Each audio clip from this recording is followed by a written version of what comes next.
Hello guys, welcome to my YouTube channel. ठीक है। तो मैं जानता हूँ कि बहुत लेट हो चुका है, हमें ये चैनल को क्रिएट करने में बहुत ही ज़्यादा लेट हो गया है। लेकिन फिर भी जितना ज़्यादा हेल्प हो पाएगा मैं कहूँगा। होपफुली मुझे पता है कि आप लोगों ने 12th की क्लासेस लगा लिया होगा, लगभग पढ़ के भी हो गया रहेगा। जिसने पढ़ लिया, जिसने लगा लिया उसके लिए वेरी गुड। जिसने नहीं क्लास लगाया था, सेल्फ स्टडी कर रहा था, उसके लिए बहुत ही ज़्यादा हेल्पफुल होने वाला है वीडियो। क्योंकि आज हम सबसे इम्पोर्टेंट टॉपिक, सबसे इम्पोर्टेंट क्वेश्चंस पे बात करेंगे इकोनॉमिक्स के। कौन से क्वेश्चंस? आप बोलोगे सर कौन से क्वेश्चन की बात कर रहे हैं? तो 8 मार्क्स के क्वेश्चन, जो आपके बुक का सबसे ज़्यादा मार्क्स आता है। कितने मार्क्स? 8। आपको पता है कि 2-3 क्वेश्चन हमारे बुक के ऐसे हैं कि जो 8 मार्क्स के लिए आएंगे इकोनॉमिक्स में। आपको भी पता होगा, अगर आपने इतना दिन पढ़ा है तो मुझे पता है कि आपको पता ही होगा कि 8 मार्क्स के क्वेश्चन कौन कौन से हैं। तो हमारे पास 2-3 क्वेश्चन होते हैं 8 मार्क्स के। ठीक है। 2-3 क्वेश्चन होते हैं। पहला क्या होता है? एक लॉ ऑफ डिमांड, एक लॉ ऑफ सप्लाई, एक लॉ ऑफ डीएमयू। तीन में से एक क्वेश्चन 200 टका आने ही आने वाला है। 200% आपको एग्जाम में दिखेगा ही दिखेगा। मैं आगे आपका पेपर्स वगैरह भी दिखाऊंगा, पेपर्स वगैरह भी सॉल्व कराऊंगा, तो उसमें अपन देखेंगे। ठीक है। चलो, तो बिना लेट करते हुए फिलहाल आज का मैं ये वीडियो चालू करता हूँ लॉ ऑफ डिमांड से। ठीक है। सबसे इंपॉर्टेंट क्वेश्चन लेंगे लॉ ऑफ डिमांड। चलो, law of demand I guess page number 30 पे है, सॉरी 30 पे है। अरे यार, पेज नंबर 30 पे। ओके, चलो। ये law of demand. Okay, law of demand में लिखते क्या क्या है? एक लॉ को लिखने के लिए अगर समझो क्वेश्चन है तुमको, law of demand with assumption, तो हम लॉ ऑफ डिमांड में विथ अजम्पशन आया तो क्या क्या लिखेंगे? कौन सा कलर है? चल, रेड से शुरू करते हैं। लाल, लाल शुभ होता है। पहला चीज लिखेंगे इंट्रोडक्शन। पहला चीज रहेगा हमारा इंट्रोडक्शन। दूसरा रहेगा स्टेटमेंट ऑफ लॉ।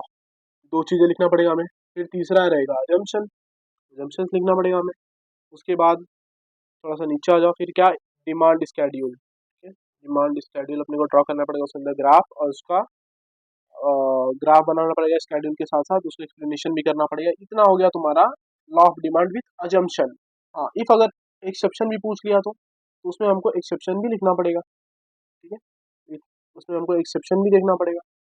ये मैंने एक पेज ऐड किया है, अपन इस पे कुछ कर सकते हैं, लिख सकते हैं अगर बीच में अपने को जरूरत पड़ा तो। इसमें मैंने, चलो करें, करते हैं स्टार्ट। लॉ ऑफ डिमांड, सबसे पहला उसका पार्ट क्या होता है? Introduction. The law of demand was introduced by Professor Alfred Marshall in the books of Principle of Economics. ठीक है, प्रिंसिपल ऑफ इकोनॉमिक्स। तो लॉ ऑफ डिमांड किसने इंट्रोड्यूस किया? अल्फ्रेड मार्शल जी ने। किसने किसने वो किया? अल्फ्रेड मार्शल जी ने। ठीक है। सबसे important point, Alfred Marshall ji ने इसको क्या किया? निकाला। कौन सी बुक में? Principle of economics. Principle of economics. तो ये बुक में उन्होंने ये क्या क्या लॉ को इंट्रोड्यूस किया, लॉ ऑफ डिमांड को, विच वॉज पब्लिश इन 1819। 1890 में इसको क्या किया उन्होंने? पब्लिश किया। The law explain the functional relationship between the price and the quantity demanded. ये लॉ हमें क्या दिखाता है? रिलेशनशिप। ठीक है, relationship between price and demand. ठीक है, price and demand. Price and demand की बात करते हैं यहाँ पे। ये तुम्हारा इंट्रोडक्शन होगा, बहुत ही इंट्रोडक्शन है। क्या था? Law of demand was introduce by professor Alfred Marshall ji. ठीक है। कौन सी बुक में? प्रिंसिपल ऑफ इकोनॉमिक में। कौन से ईयर में? 1819 में। ठीक है। लॉ क्या एक्सप्लेन करता है? Relationship between price and the quantity demanded. Relationship between price and quantity demanded, खत्म। ठीक है। बहुत ईजी है, बहुत ईजी है लॉ ऑफ डिमांड। कुछ नहीं है इसमें, कुछ आपको रट्टा नहीं मारना, बस समझो और आप लिखो। ओन वर्ड में लिखो, own word in the sense economic language में लिखो, लेकिन आप लिख सकते हो अपने हिसाब से। सेकंड पार्ट क्या था हमारा? Statement of law. इसमें क्या दिया देखते हैं। According to professor Alfred Marshall. ठीक है, उनके हिसाब से अदर थिंग बीइंग इक्वल। ये तुम इकोनॉमिक्स पढ़ रहे हो तो 11th में भी तुमने पढ़ा है। Other thing being constant, other thing being equal, higher the price of commodity, smaller the quantity demanded, and the lower the price of commodity, larger the quantity demanded। आप ये समझो, अब चलो यहाँ पे थोड़ा बड़ा कर लो। ठीक है, यहाँ पे लिख देता हूँ। क्या बोला उसमें कि समझो हायर द प्राइस, अगर प्राइस ज़्यादा है तो डिमांड क्या होगा? प्राइस ज़्यादा है तुम्हारा तो डिमांड क्या होने वाला है? डिमांड कम रहेगा। ठीक है, यहाँ पे उल्टा, प्राइस कम है तुम्हारा तो डिमांड क्या होने वाला है? ज़्यादा होने वाला है। यही तुम्हारा है लॉ ऑफ डिमांड का बेस। ठीक है, मार्शल जी ने वही बोला। उन्होंने क्या?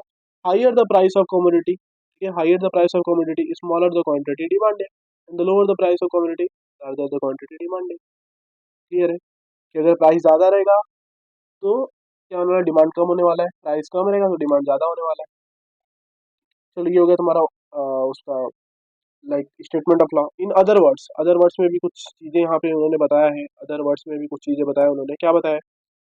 Other factor remaining constant, other factor remaining constant, if the price of commodity rises, demand for its fall, when the price of a commodity fall, demand for the commodity rises। वही same चीज कि price अगर बढ़ेगा तो demand क्या होगा, घटेगा। ठीक है, price of community fall, price अगर कम होगा तो डिमांड क्या होगा तुम्हारा, ऑटोमेटिक बढ़ने वाला है, ऑटोमेटिक बढ़ने वाला है। क्लियर है, क्लियर है, एकदम इजी है। और यहाँ पे क्या तुमको पता है, there is an inverse relationship between the price and the quantity demand. कौन सा रिलेशनशिप है यहाँ पे, कौन सा रिलेशनशिप है, इनवर्स रिलेशनशिप। ठीक है, डायरेक्ट नहीं, इनवर्स, क्योंकि एक बढ़ेगा तो एक कम होगा, एक कम होगा तो एक बढ़ेगा, उसको बोलते हैं इनवर्स रिलेशनशिप, मैथ्स में पढ़ा ही हमने। क्लियर है एकदम, कोई डाउट, कुछ भी, कुछ भी, कुछ भी आपको डाउट है तो आप कमेंट कर सकते हैं, अपने कमेंट में बताइए। चलो, दो चीज हो गया, लॉ ऑफ डिमांड में दो चीजें इंपॉर्टेंट होती है पहले, उसके बाद क्या, तीसरा हमारा है अजम्पशन। क्या है, अजम्पशन। तीसरा हमारा चीज है अजम्पशन। चलो अजम्पशन में पढ़ते हैं।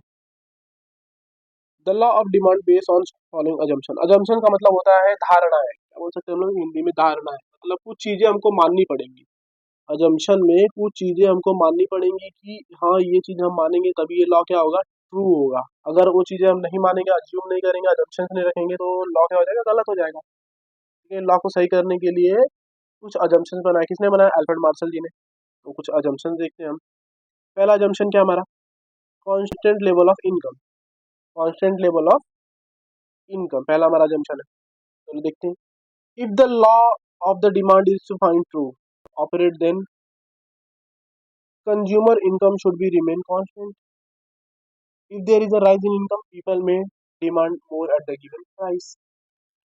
अगर ये लॉ को सही सिद्ध करना है तो हमें क्या करना पड़ेगा, जो हमारा इनकम है वो क्या होना चाहिए, कांस्टेंट होना चाहिए। क्या होना चाहिए, कांस्टेंट होना चाहिए, मतलब ना बढ़ना चाहिए ना घटना चाहिए, जैसा है उतना ही रहना चाहिए।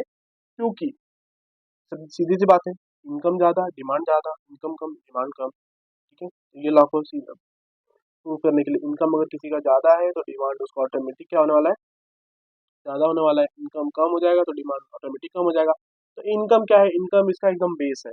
तो पहला इसका जंक्शन हमें मानना पड़ेगा कि इसका इनकम क्या कांस्टेंट लेवल पे है। दूसरा जंक्शन क्या है इसका, no change in the size of population, population में कोई चेंज नहीं होना चाहिए।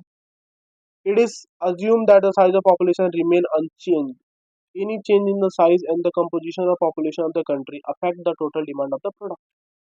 कोई भी चेंज होगा, ठीक है, पॉपुलेशन में, तो क्या होगा, डिमांड पे इफेक्ट पड़ेगा। पॉपुलेशन बढ़ेगी तो डिमांड बढ़ जाएगा, तो इसके लिए पॉपुलेशन में भी क्या होना चाहिए, नो चेंज होना चाहिए। तीसरा, third, price of the substitute good remain constant, substitute goods का प्राइस क्या होना चाहिए, कांस्टेंट होना चाहिए। अब सब्स्टिट्यूट गुड्स का मतलब क्या, जैसे, जैसे यहाँ पे आपको बताऊं, अब सब्स्टिट्यूट गुड में टी एंड क्या, कॉफी, टी एंड कॉफी। ठीक है, ये तुम्हारे सब्स्टिट्यूट गुड हो गए। जैसे अगर जैसे किसी कोई टी पी रहा है, चाय पी रहा है, उसका अगर प्राइस बढ़ गया तो कॉफी पे शिफ्ट हो जाएगा।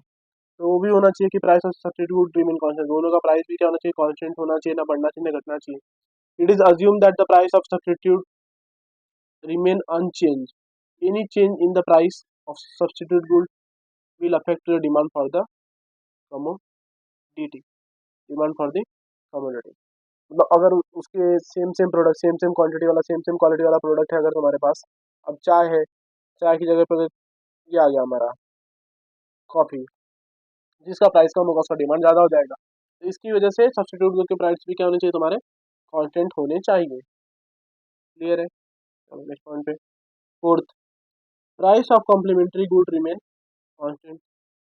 कॉम्प्लीमेंट्री गुड्स की भी प्राइस क्या होनी चाहिए, कांस्टेंट होनी चाहिए। कॉम्प्लीमेंट्री गुड्स मतलब जैसे पेट्रोल एंड कार, एग्जांपल यहाँ पे आप ले सकते हो, क्या ले सकते हो यहाँ पे एग्जांपल आप, पेट्रोल, ठीक है, और क्या, कार, शॉर्ट फॉर्म में लिख रहा हूँ यहाँ पे आपका, पेट्रोल एंड कार। ठीक है, कैसे, समझो अगर पेट्रोल का प्राइस बढ़ेगा, पेट्रोल का प्राइस बढ़ेगा तो कार का डिमांड ऑटोमेटिक घट जाएगा बिकॉज ऑफ पेट्रोल। वही होता है प्राइस ऑफ कॉम्प्लीमेंट्री गुड्स, मतलब दोनों क्या होनी चाहिए, सेम होनी चाहिए। उसमें अगर कुछ भी चेंजेस आ रहा है तो तुम्हारा सीधा इफेक्ट पड़ेगा डिमांड पे। It is assume that the one price of complementary goods remain unchange because a change in the price of one good will affect demand for the other. ठीक है, ऐसा माना गया कि अज्यूम किया गया है कि कॉम्प्लीमेंट्री गुड्स का क्या होना चाहिए, प्राइस अनचेंज होना चाहिए। अगर प्राइस एक किसी गुड्स के प्राइस में चेंजेस आता है तो दूसरे के डिमांड पे इफेक्ट पड़ेगा। अब तुमने एग्जांपल दे दिया तुमको पेट्रोल कार, दूसरा एग्जांपल पेट्रोल बाइक, तीसरा एग्जांपल ले लो इंक और पेन।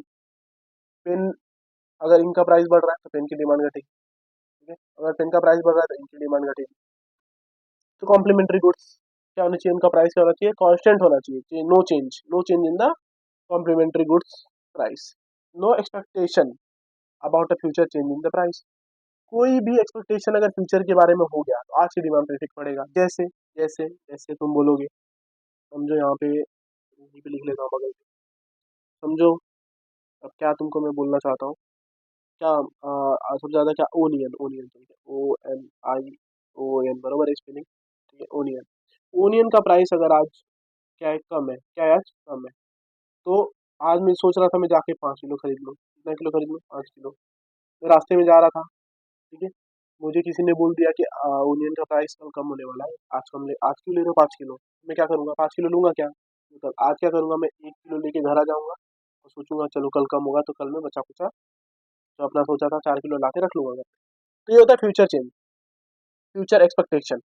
तो आज अगर मैं प्याज का भाव कम जा रहा हूँ, आज अगर प्याज का भाव मेरा 50 रुपये है, किसी ने मुझे अगर बता दिया, फिर मुझे एक्सपेक्टेशन है, फिर मैंने कहीं से सुन लिया कि कल प्याज का भाव कम होने वाला है, तो फिर आज मैं कम खरीदूंगा, उसका डिमांड कम करूंगा, तो फ्यूचर एक्सपेक्टेशन की वजह से। उल्टा इसका देख लो, ठीक है, उल्टा देख लो, आज अगर प्राइस क्या है, कम है, और आज मुझे 1 ही किलो लेना था, लेकिन किसी ने बोल दिया अरे प्याज का भाव तो बढ़ने वाला है, कल से 100 रुपये किलो हो जाएगा, तो मैं क्या करूंगा, आज ही 10 किलो खरीद के ला के घर पे रख लूंगा। ठीक है, एकदम ये क्या है, हैबिचुअल चीज है, सबके सबका थिंकिंग सेम ही चलता है।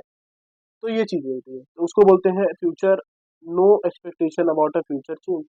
कोई भी एक्सपेक्टेशन अगर आ गया फ्यूचर चेंज के बारे में तो आप भूल जाओ। फिर वो क्या होना है, वहाँ पे डिमांड, लॉ ऑफ डिमांड क्या होना है, गलत प्रूफ होगा, तो ये ट्रू नहीं हो सकता। इसकी वजह से हमारा पांचवा जंक्शन है, no expectation about future change. It is assume that the consumer do not expect any further change in the price in the near future. ये अज्यूम किया गया है कि कंज्यूमर क्या होना चाहिए, कोई भी एक्सपेक्टेशन नहीं रखना चाहिए फ्यूचर चेंज के बारे में। If consumer expect a rise in the price in future, they may demand more in present even at the existing price। अगर किसी कंज्यूमर को ऐसा एक्सपेक्टेशन हो गया कि फ्यूचर में इसका प्राइस बढ़ने वाला है, तो क्या करेगा, they demand more in the present even at the existing higher price. ठीक है, आज के प्राइस के हिसाब से भी क्या करेगा, कल उसका डिमांड बहुत ज़्यादा कर लेगा। No change in taste, habit, preference, fashion etcetera. Clear है, इसमें क्या है तुम्हारा, it is assume that a consumer taste, habit, preference, fashion etcetera should be remain unchange. Any change in this factor will lead to the change in the demand. बहुत easy है, अगर किसी के टेस्ट में, हैबिट में, preference में change आ रहा है तो वो इनकम या फिर पैसा नहीं देखेगा, वो अपना उस समय वही चीज़ पे देखेगा। जैसे भी टेस्ट में समझो, किसी को कॉफ़ी पीनी है, पहले चाय पीता था, उसको कॉफ़ी एक दिन पे उसको कॉफ़ी अच्छा लगने लगा, तो फिर आप ये सोचो कि अब वो कॉफ़ी का प्राइस कुछ भी होने दो, लेकिन उसके टेस्ट में क्या बैठा है, कॉफ़ी बैठा है ना, तो कॉफ़ी लेगा, तो डिमांड इफेक्ट करेगा। हैबिट में भी सेम, प्रेफरेंस में भी सेम, फैशन में भी सेम। फैशन के अकॉर्डिंग क्या लोग आजकल चेंज होते रहते हैं, नो मैटर उसका प्राइस क्या है, वो लोग लेंगे, क्यों, क्योंकि फैशन में, ठीक है, डिमांड में, ट्रेंड में, फैशन में चल रहा है, तो वो लेना पड़ेगा। तो इसी वजह से भी क्या होता है, हमारा डिमांड अफेक्ट करता है। फिर उसके बाद क्या, आई गेस लास्ट है, no change in the taxation policy. Taxation policy भी बहुत सीधे, अब जैसे बजट आया, कल अब वीडियो बना रहा हूँ मैं, आजकल बजट आया, तो बजट की वजह से भी क्या अलग अलग टैक्सेशन पॉलिसी आती है गवर्नमेंट की। ठीक है, तो उसकी वजह से भी क्या होता है, डिमांड और सर्विसेज पे फर्क पड़ता है।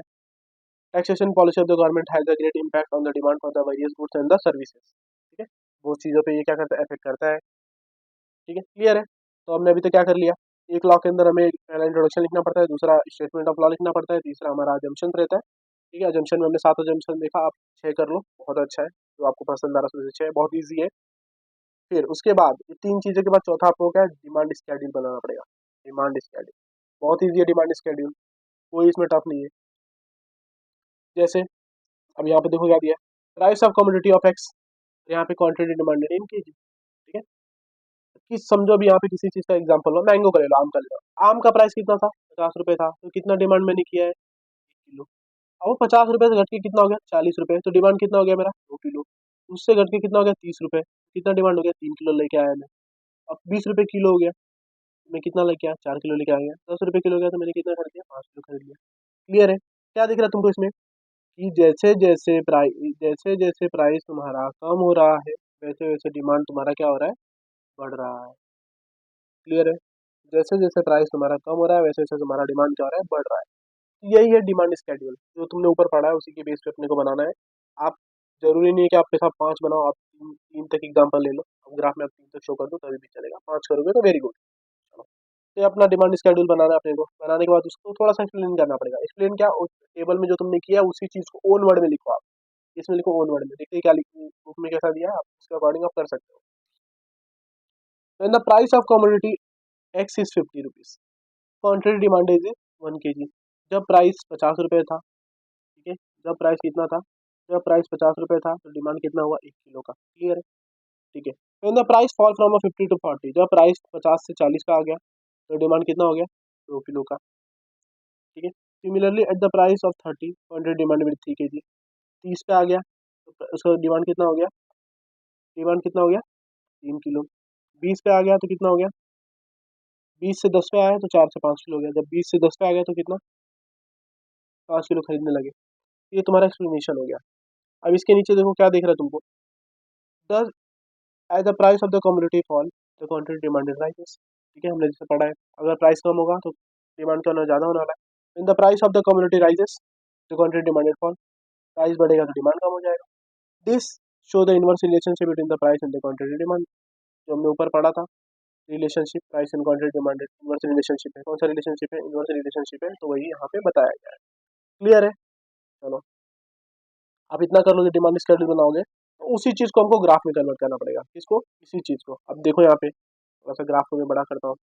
क्या दिया नीचे, एक्स एक्सेस पे क्या quantity demand in KG, y axis पे क्या प्राइस का बात किया है, क्या बात किया है, प्राइस का बात किया है। क्लियर है, बता देता हूँ थोड़ा।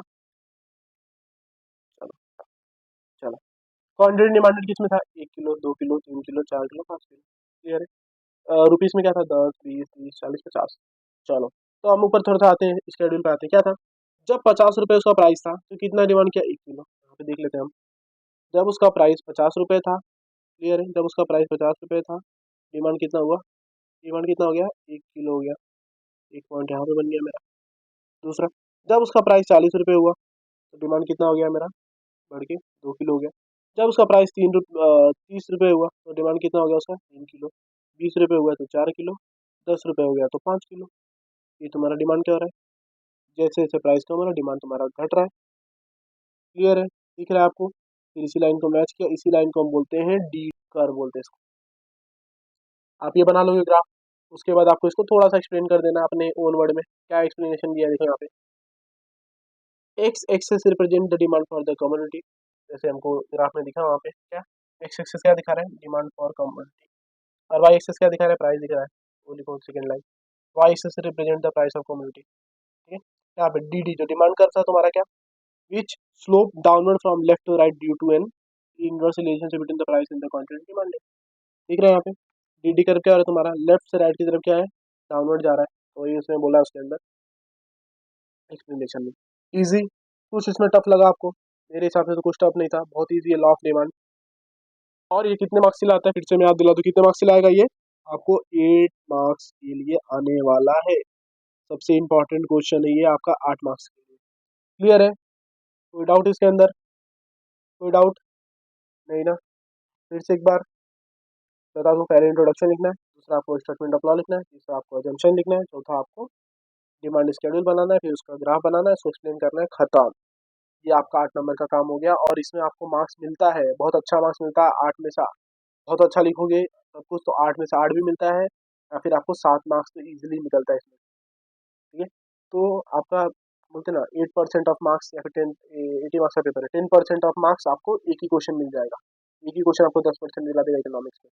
क्लियर है, तो होपफुली आपको ये वीडियो थोड़ा अच्छा लगा रहेगा। पहला वीडियो था, थोड़ी बहुत मिस्टेक हुई रहेंगी, बट आगे हम और अच्छा करेंगे। ठीक है, चलो, थैंक यू।